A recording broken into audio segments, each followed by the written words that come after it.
Hi everyone, in this video, I will show you how to select templates in workflows in Asana. So first things first, you have to log in to Asana, and then here you can tap on or select a new project or a new task. You can tap this to create, click create, and then you can select task, project, and so on.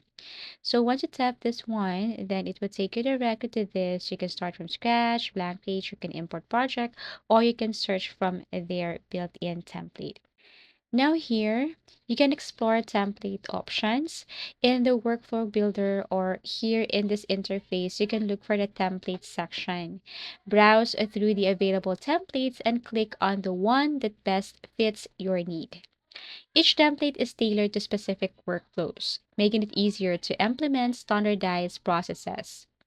Customize the template. So basically, you just have to look for that. It's either in the sales category, project management category, and you can tap on see more templates if you want to see a more of built-in templates in this specific category. So for example, this one, just tap on see more templates.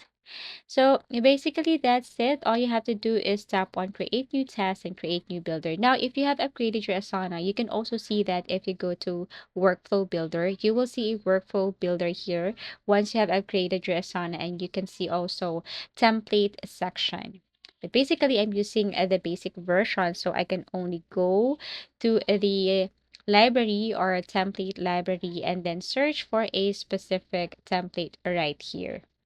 Now, select a template or customize a template. So, for example, if you want to use a specific template, after selecting a template, you will be guided through a setup process where you can customize various elements such as intake forms, task types, statuses, and automation rules to align with your team's specific requirements. So, for example, I'm going to choose this one and I'm going to show you what it looks like. So tap on customize template. Okay, you can create the name of your project right here, and here it is. So add task, assign task, set due date, everything is up to you. Once you've customized the template, save your changes, the new workflow will be ready for use, allowing your team to follow a consistent process for the selected workflow. Thank you for watching and see you again in our next video tutorials.